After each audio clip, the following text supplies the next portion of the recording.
Bonjour Samira Aïd Saïd, vous êtes à un moment très particulier de votre carrière, à mi-chemin entre la première médaille mondiale de votre vie, celle qui vous qualifie pour les Jeux Olympiques, et ces mêmes Jeux Olympiques qui vont se dérouler à Tokyo cet été. Tout d'abord, comment allez-vous? Merci beaucoup, je vais très bien. Nous sommes dans une période, on va dire, de reprise d'entraînement. Beaucoup de cardio, beaucoup de foncier pour justement arriver le plus en forme possible à Tokyo. Et qu'est-ce que ça veut dire très bien pour vous? Très bien, c'est que je me sens bien dans ma peau, je me sens en forme, content d'être dans les salles d'entraînement, donc que du positif. Donc vous décrochez la médaille de bronze aux derniers mondiaux en Allemagne en octobre dernier, alors que lors des mondiaux 2015 et 2017, vous étiez resté au pied du podium. Aujourd'hui, quel goût elle a encore cette médaille? Cette médaille, elle a une saveur particulière, dans le sens où voilà, c'est mon premier podium mondial. Et c'est surtout que voilà, elle m'a qualifié pour les Jeux olympiques. Donc je pense que c'est une compétition, qui restera gravée dans ma tête, tout comme celle, en 2013 lors de mon retour de blessure où je fais mon titre de champion d'Europe. Donc voilà, c'est 2 compétitions qui me restent en tête. Embarquez-nous avec vous pendant votre passage aux anneaux. Vous êtes le dernier finaliste, je crois. Vous savez que la moindre petite erreur, non seulement vous ratez le podium, mais surtout votre qualification au JO. La pression devait être immense. Je n'ai même pas de qualificatif. Comment ça s'est passé dans votre tête? Alors c'était une compétition particulière parce que voilà, il y avait un très gros enjeu. Et effectivement, j'avais beaucoup de stress. Je suis parti, non, je suis passé en dernière position et je voulais pas regarder ce que mes concurrents devant moi faisaient. Mais du moment où je suis rentré dans l'arène, j'ai levé la tête et il y avait le scoring, qui s'affichait en grand sur la télé géante et en fait, j'ai vu que tout le monde avait, super bien bossé, quoi.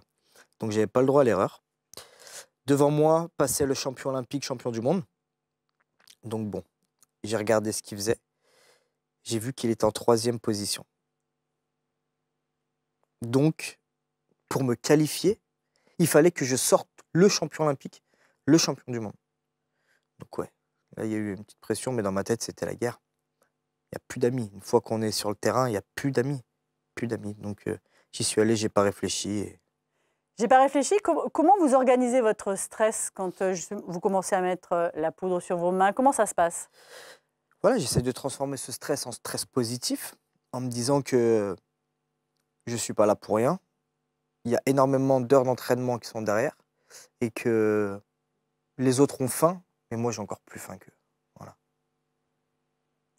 Lorsque vous savez que vous décrochez le bronze, et donc votre qualification, vous pensez à quoi? Vous pensez à qui? Je pense à ma famille. Les premières personnes qui me sont venues en tête, c'est toutes les personnes qui m'ont aidé dans ces moments difficiles.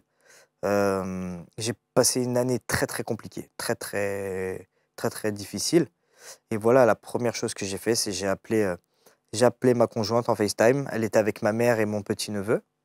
Donc heu, donc voilà, ça m'a fait, chaud au cœur de les voir à ce moment-là parce que c'était un soulagement et je me souviens, petite anecdote, que, ils voulaient prendre leur billet pour Tokyo avant même qu'il y ait la qualif et je leur disais: attendez, juste un tout petit peu, on verra après». J C'est vrai que les billets sont très, très chers pour Tokyo, donc il faut les réserver énormément à l'avance, mais il y avait une part de lucidité en moi quand même, en me disant que rien n'est gagné. Donc je leur ai dit d'attendre que la compétition se passe et après on verra pour prendre les et donc voilà, du moment où je les ai eus au téléphone, ça y est, c'était parti. Prenez les billets. Même mon petit-neveu part à Tokyo.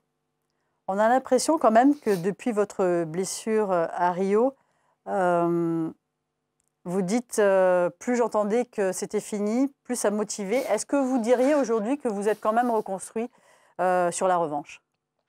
Alors non, je suis pas une personne revanchard. Par contre, j'oublie pas. J'oublie pas. Hem Et les gens qui me poussent m'aident à être meilleur chaque jour. Mais je vais vous dire un truc, les gens qui pensent que c'est compliqué pour moi et que j'y arriverai pas, m'aident également.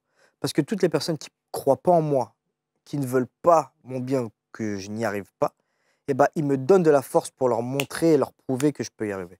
Donc en fait, je remercie tout le monde. Vous en êtes où de votre préparation pour les Jeux Olympiques? Quel est le calendrier? Alors là, on est vraiment sur un travail de fond où je suis avec mon coach de boxe Olivier Moriano, où on travaille énormément le cardio, la technique pour justement me resculpter un petit peu. Mon autre préparateur, Cédric Fossou, là on est vraiment dans un schéma très, comment dire, spécifique aux anneaux. Donc on fait un travail sur de la poulie à fit lane dans une salle de sport en je suis partenaire. Et donc voilà, et je jauge entre mon coach Rodolphe, Olivier et Cédric pour être le plus performant au moment où je serai sur les anneaux. Donc c'est un travail vraiment pluridisciplinaire en équipe et ça marche super bien. La question, c'est est-ce qu'on peut faire mieux que votre passage aux anneaux Bien sûr. lors des mondiaux? Bien sûr. J'ai fait une petite erreur qui m'a coûté le titre, mais il faut être ambitieux, mais il ne faut pas être trop gourmand. Voilà, aujourd'hui j'ai ma qualif. C'était mon destin. Je devais être troisième et pas premier ce moment-là.